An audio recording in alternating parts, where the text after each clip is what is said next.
Well, hello, everyone. We will be with you and starting this session in just a minute. Stay tuned. I'll be right back. Let's get recorded. Recording in progress. That's what I always need to hear before we officially get going. This is Lynn Hamilton, your lead instructor over at Samson Properties, to bring you another exciting episode in Learning Trails. What are the pieces of the puzzle? So, in today's session, we're going to be talking about one that I think is way too cool and absolutely often overlooked or not used by agents. So, hopefully, we'll enlighten you with a little bit today on two things that we get every week. And we usually just read them or listen to them and click off and keep going. So I'm hopefully going to give you an aha moment for the day.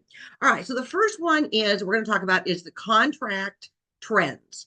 Now, we should all be getting an email every week from Cardinal Title that says contract trends. If you are not, I'm going to ask you to try to find it.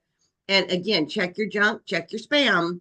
If you are not getting it, I need you to email the help desk at samsonproperties.net and let them know that you are not getting the weekly contract trends email.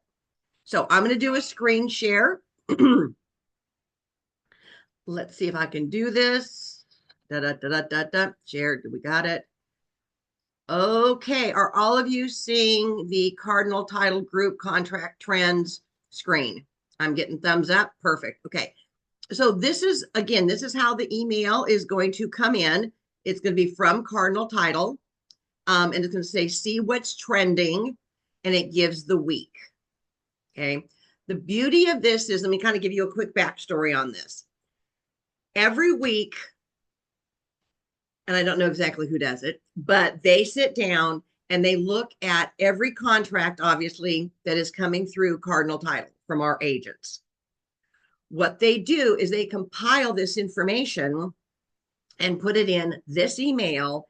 And what I want to do is go over it with you, show you what it is, but more important, show you how to use it and how to leverage it and what the takeaway is from this. So since you can all see the screen, I'm just going to go ahead and scroll down just a little bit.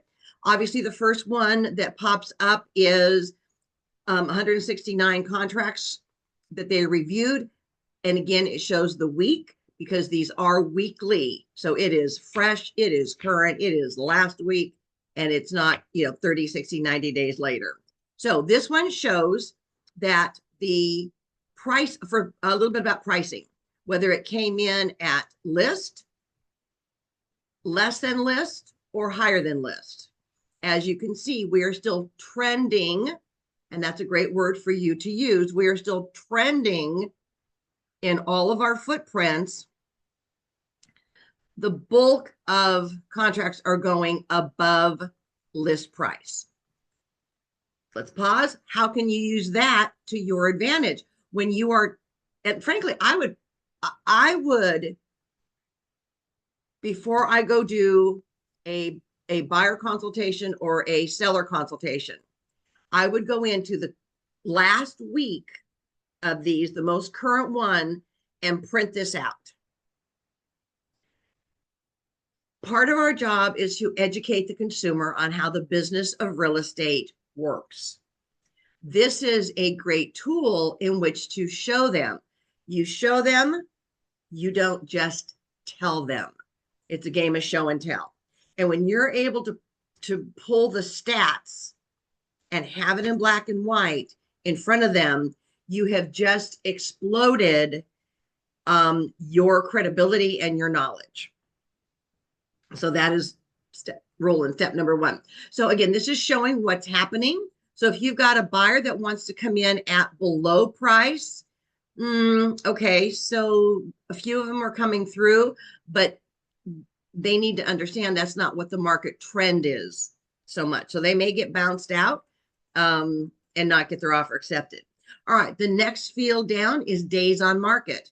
That is pretty self-explanatory. Depending on which footprint you are in, it lets you see I'm going to say the average days on market if you're in West Virginia, is 8 to 21 days. If you're in Virginia, it is, 25% of the contracts or properties are on the market 8 to 21 days.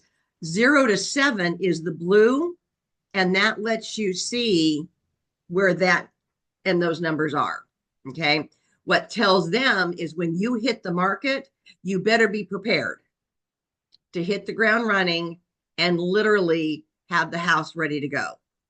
Because more than likely, based off these stats of what we're saying, within 7 days, we should have a viable contract. All right. Next one down, financing versus cash. Again, pretty self-explanatory.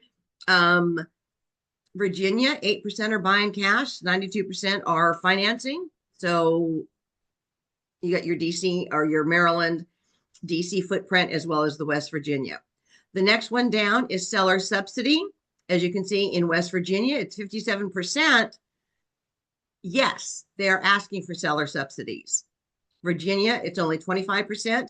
DC, Maryland, it's 23%. Okay.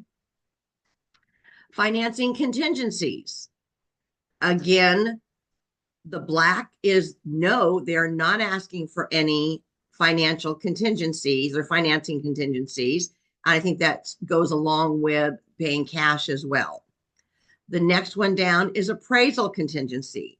Now, obviously, if the person is paying cash or a large pocket of that purchase is being paid for in cash, that is when often or sometimes the appraisal contingency can be waived. The appraisal contingency is usually dictated by the lender. If you're going 100% or 90%,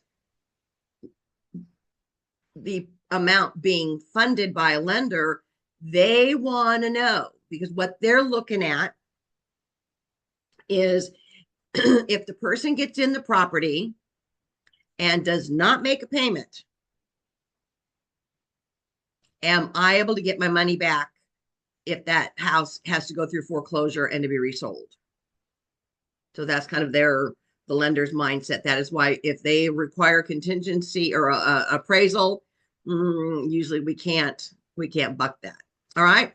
The next one down. This is a great one regarding home inspections. It's a 50-50 in West Virginia. In Virginia itself, 32% are asking for home inspections, 68 are not. And then you can see the Maryland DC footprint, it's an 80-20. Okay. Now, this is just Lynn talking. This is not Samson Properties talking. This is just Lynn. That number of buyers that are going in without a home inspection scares me to the core. Kevin, when we get done, I'm going to ask for your 2 cents on this because you've seen the market up, down, and everywhere in between. Our job is to protect our client. Virginia is a buyer beware state. Maryland is not, and DC, I'm sorry, I don't remember. But the question you need to ask yourself is, are you giving the best service, care, and guidance if you recommend, require, or suggest to your buyer that they do not do a home inspection? Now, extremely dangerous, in my opinion, on a first-time home buyer, because typically they are taking every penny they've got and putting it into the house. If it is a second purchase or they're coming in and they've got a substantial amount of cash in reserve, okay,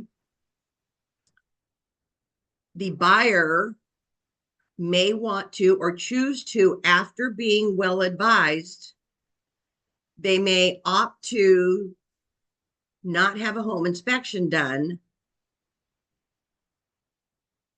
in the contract.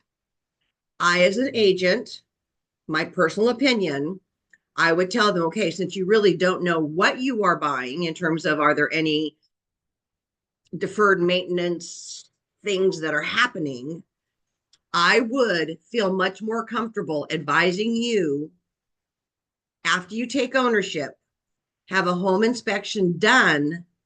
That way you can predict or project what might be coming up for a major expense around the bend, whether it's 6 months, a year, 2 years, whatever. There may be a little leak somewhere that is not visible now, but is just starting to corrode a pipe or a junction that we, the untrained eye, would never catch and never see. So by having a home inspection done, it's gives the homeowner some peace of mind. Now, let me pause here for a second. This is one of those things when you go back and have your mission statement is to help them protect and maintain the value of their greatest asset, which is their home. You've heard me say that a million times. I always, when I marketed and had that little monthly touch point to my SOI, at least once a quarter, my tip of the month was, have you thought about having a home inspection done just for precaution or preemptive knowledge of what may be coming up? Gang, this is exactly why, and I would use this as the point of reference. This is exactly why we go in for physicals every year. If something is starting to brew, they can see the numbers starting to elevate and oftentimes get it fixed and corrected and bring it back down into normal before it becomes a life-altering situation health-wise. Kind of the same analogy. I always had one or two of my preferred home inspectors that I would feature as the vendor of the month. As you know, newsletters would go out the first of the month, and on or about the 15th of the month, my vendor tip of the month would go out by email. And I usually had them lined up for months in advance. And I always gave two options, and I would ask that vendor if they would be willing to offer a walk and talk or it's not just a full blown inspection, but a walk and talk, and then give that information via email to everyone in your SOI as your tip of the month in helping them protect and maintain the value of their greatest asset, which is their home. So every quarter would be the reminder and the bullet points from the home inspector as to why that is valuable to do, at least, if not annually, at least every 3 to 5 years. Because if something's starting to go out, they can catch it. So again, you're bringing value, you're bringing service. That was a side bonus conversation. So let's get back on track. Sorry. Okay, so the next category down is the contract to close. And again, that's the timeline of what it's taking to close out transactions. Again, it's good information. Buyer comp. This one is your ace in the hole. If you are working with a buyer and you have to have that conversation, with them about who pays the compensation, you are able to say, all right, Mr. Buyer, I wanted to show you this because when I told you that it falls on your side, but with your instructions, I can ask that it be covered from the other side or be included. This right here tells us that 99% of contracts that are going through are in fact having the buyer compensation paid, and 96% of it is 2% or more. That information there on the buyer side is valuable. This is also valuable on the seller side, because when you are sitting down with your seller to take that listing and you're going through the options there and you get to that page and they, you share with them what their options are. If they want to push back at all, say, let me just show you something real quick. We have been monitoring these numbers literally for months. 95 to 99 or 100% have come through that, yes, the seller side is offering the buyer compensation. So if you choose not to, of course, that is your option, but I want you to be open to that, because what this is telling us is the buyer side are asking for that assistance. Now, you want to get down to split hairs? Where does it really come from? It comes from the buyer anyway. It's just included in their loan, yada, yada, yada, all those details. All right. So that is how that particular category is valuable for you to have at your fingertips. Okay. All right. I'm going to stop the screen share for a moment because I will go to another screen share in a second. Let me open up for a quick question. Kevin, if I may, I know you've been around for, a while. You've seen the market shift and change. What is your personal/professional, real estate professional, 2 cents on home inspections? I love Virginia. Yeah, it's crazy, right? Because here we are in a place where, people just do everything they can to slam a deal together, and we don't really worry about, things. You're in a state where the seller really doesn't have a whole lot of obligations about telling the buyer about anything versus the other coast where everything is, seller beware. And then you combine that with the buyer who wants to get their deal accepted and thinking that not having an inspection will make that happen. My theory of, I don't know, and I've only been doing this a couple of weeks now, but my theory is that it's the price you pay for the property that gets the deal done, not whether you have an inspection or not. I don't think I'm not seeing a whole bunch of transactions falling apart because of an inspection on the property. I think more so that the buyer couldn't get the loan. But I think that those inspections I think are really, really important. And so, you're not addressing those yet. I have 8 really big lawsuits going on right now, and none of them here. But and I don't want to scare anybody. I think at some point we're going to be held accountable for the fact that where I'm seeing it happen is where the buyer says, well, I bought the house, I did have an inspection because my agent told me not to have one in order to get my deal accepted. And then the language is not exactly what the agent said. So you want to make sure you always write this stuff down, always, send a confirming email. Oh, and then the seller didn't tell me about this and that and the other thing. And so now you've got the marriage of those two things, which I just think are going to create problems for us here in Virginia. I really do, ultimately. Yeah, thank you.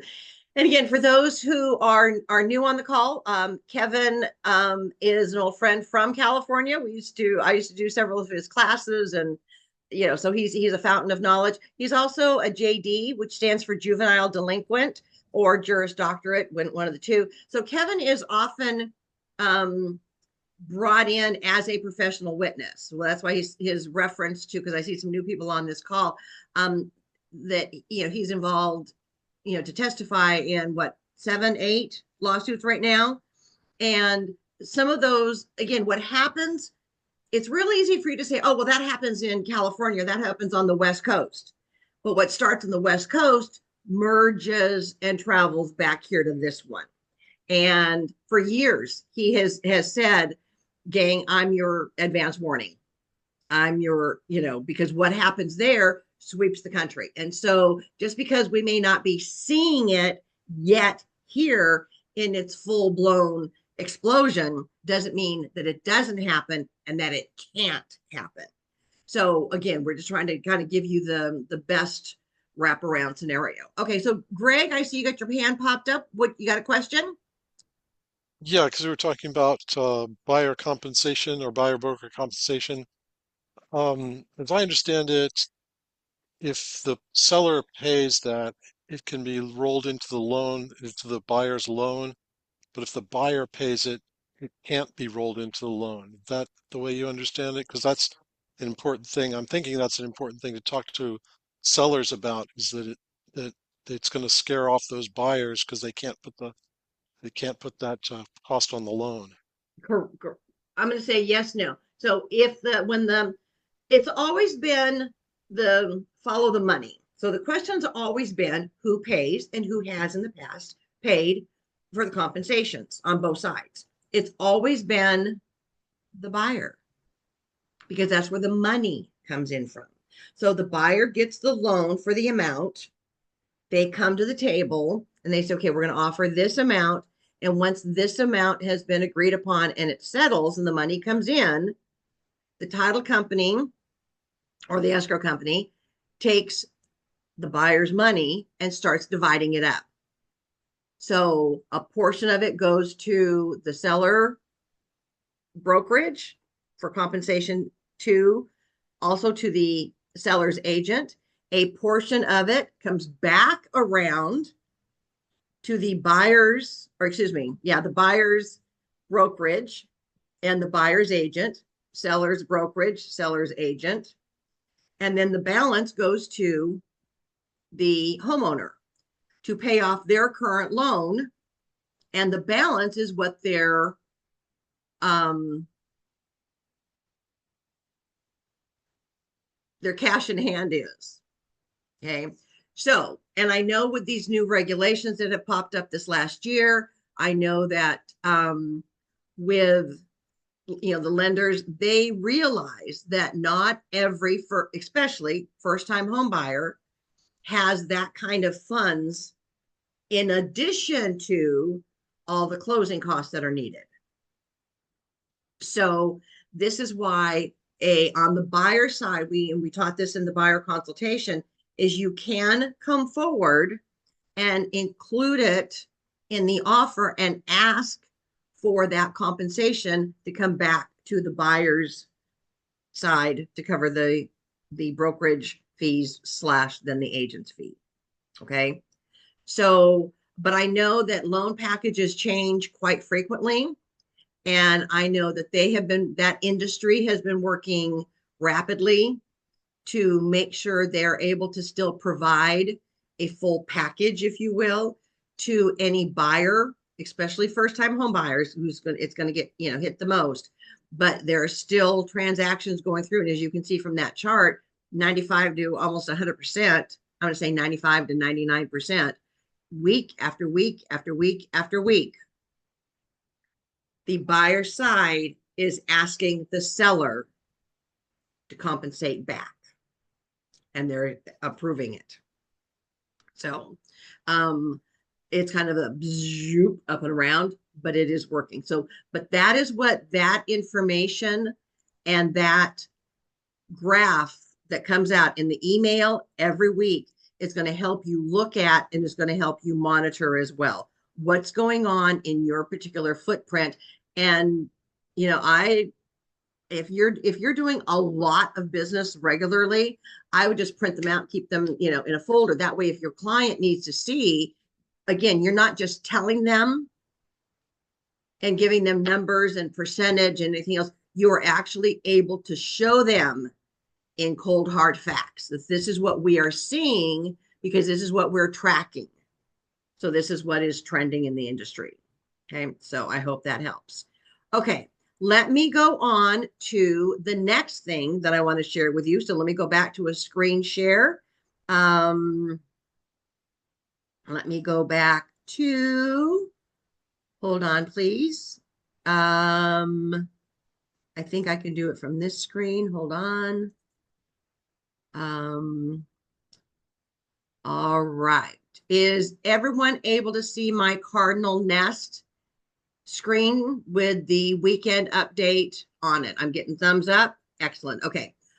All right. So once you log in, which you should be doing almost every day or every other day, or the days in which you are working your real estate business, You will come up with, obviously on the dashboard, the featured announcements, and there is Donnie with the, let me turn it down.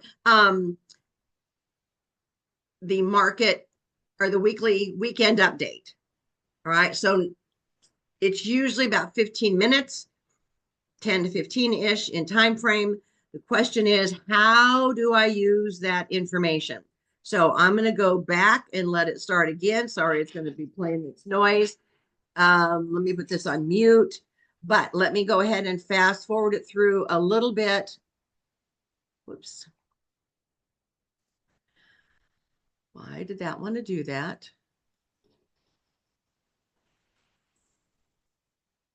All right, so I'm gonna go ahead and just let it play through a bit. Obviously, it's got the intro, and then he starts, sharing what is going on. So what I want you to realize and take a look at is, first off, that was a great announcement that he made about where we stand in with our footprint. If you have not seen that, I'm not going to give you the spoiler alert. I'm going to tell you go listen to it. All right. It's a great announcement. It's great information and great leverage for us as agents to be able to use as to the standings of Samson properties within our footprint. It was cool information. The next thing he's going to start talking about is the market trends, or what is going on. And I'm going to put that on a pause for a second. Actually, I'll let you let it play. He gives the weekly snapshot of what is going on in our various footprints. So he's got Virginia, he's got Northern Virginia, DC, Maryland, West Virginia, and just listen to it and pay attention to and kind of look at the numbers with what is going on in your footprint that you're working. That is going to give you great information if you're going to be talking to a seller, a listing. You've got some stats that you can share with them as well, that we're seeing, showings are up, showings are down, what are days on market. It is good information. So you want to take a listen to it. And if you need to, you can do a screenshot of it, print it out, and take it to your buyer or seller appointment. Because again, it's showing them facts. You're not just telling them, well, I think the market's doing this. I think the market's doing this. No, some of the analytical types do not want to know what you think. They want it proven. They need to see it in black and white. And so between the market trends, weekly email that you get, and this weekend update, it is full of numbers that you can use to your advantage. Now, I get it. For those that are high I personality types, you're thinking, I don't care about the numbers. No, you may not, but your client may. If they are a D, a little bit of an S, and certainly a C personality style, they want to know. They want to see it with their own eyes, because they look at the human race is anybody can lie to me about anything, inflate the numbers, embellish the numbers. Gang, people are getting, I'm going to say, more skeptical now of somebody saying something. You better be able to back it up, and you better be able to prove it. So with that, come in with your numbers at the ready.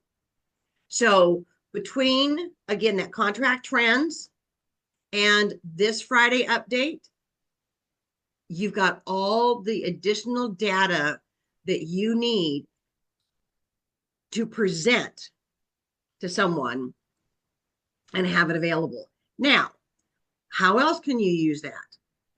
If you're out and about, or you're out at the coffee shop with the little flap, the little sign on your computer that says, ask me any real estate question, stump me and I'll give you, I'll have a prize for you. A prize could be the $5 Starbucks card if you're at Starbucks. The prize could be a lollipop. The prize could be whatever you want it to be. But what it's doing is it's engaging in conversation. Okay. But by having a quick snapshot of what is going on in that footprint, people will always ask what the market's doing. How's the business? Oh, it's great. Define great. What is your interpretation of great? What is their interpretation of great? So I'm going to pause this for a minute, and literally the first, I'm going to say 4 to 5 minutes, and that was pushing it, looking at the clock counter on this. The first 3 to 5 minutes is going to give you a real up-to-date market trend of the stats and the numbers is what's going on in there. There you go. Hand it to you on a silver platter.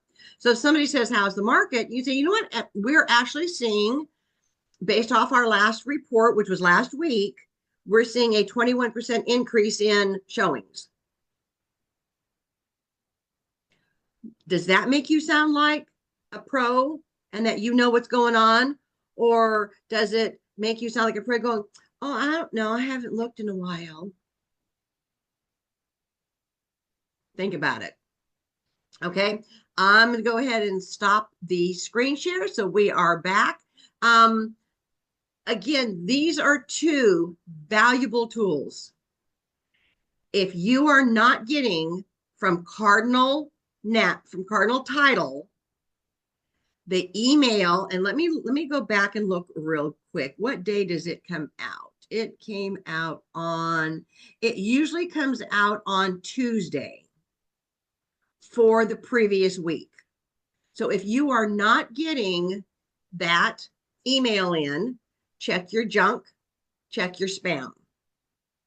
Then if you are still not getting it, go into help desk at samsonproperties.net and say, Lynn said I had to use or had to get the information from Market Trends from Cardinal.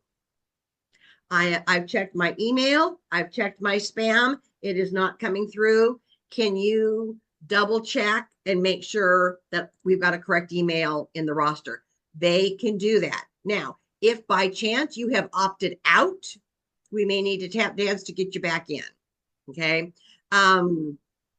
So that comes out on Tuesday. And then Friday, the weekend update. That's Donnie's video. He does that Friday, and he also sends out a reminder on Monday that says, in case you missed it. So you've got it coming at you on Friday, and you've got it coming back at you the first of the week as well. Please, please, please take a few minutes to listen to those every week. In the weekend update, in addition to the contract marketing trends, he's going to tell you what is on the schedule of massive classes for the upcoming week. So hopefully you never miss a class. And guess what, gang?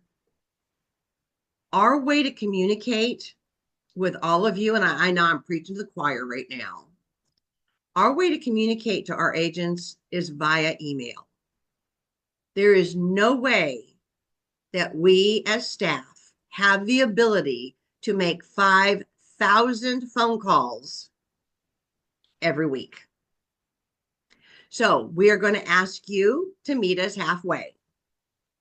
We are providing you the email information. We are providing you video information of what's going on, what's coming up. Sales meetings, again, I love the new sales meeting platform. They're engaging with the agents. So make sure you've got those things on your calendar, that you've got them set to repeat. You double check on the weekend update to make sure nothing's changed and who's going to be where, doing what, and let your business prosper and grow. There is nothing worse than a client or a prospect asking you, so what's the market doing? You go, I don't know. I'm not sure. Am I in real estate? Am I supposed to know what's going on? Uh-huh. Yeah, you are. Okay. So that is it in a nutshell. Short, sweet, and to the point. Make sure you're pulling those Print them out before you go to a buyer or a seller consultation. Have it at the ready in case you need it. Again, it's show them. Don't just tell them. People are becoming more and more, I don't want to say reluctant, but more and more cautious. It's show me the money, show me the numbers, show me the status, show me the data. Then they'll believe you. And once you've got it and can show them, you have just won them over big time. All right. All right. Let me open for questions real quick. Let me jump over to the chat box and make sure there's no questions that have been dropped in there. Yes. Yeah. Denise mentioned they need to be ready to move. If you're seeing that it's a short market time, they need to see that. So they know they don't have a month of Sundays to dilly-dally around. Donnie's reviewing information Cardinal on the weekend. Yes, it's all good information.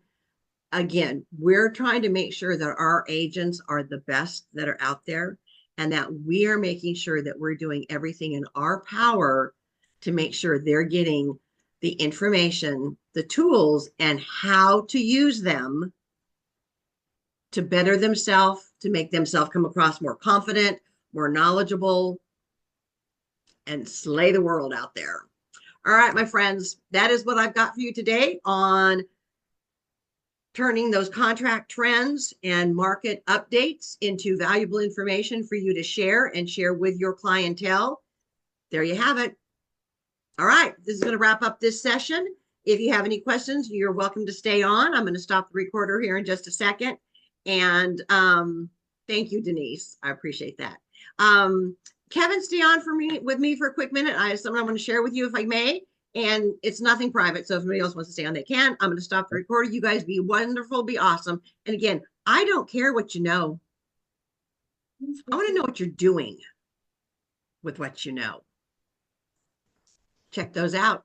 I'll talk to you all soon. See you back at 2:30 for our next session of Master Your Marketing. Coming this afternoon is marketing to investors, or the overlooked first-time investor. See you back in a little bit. I'm shut the recorder off.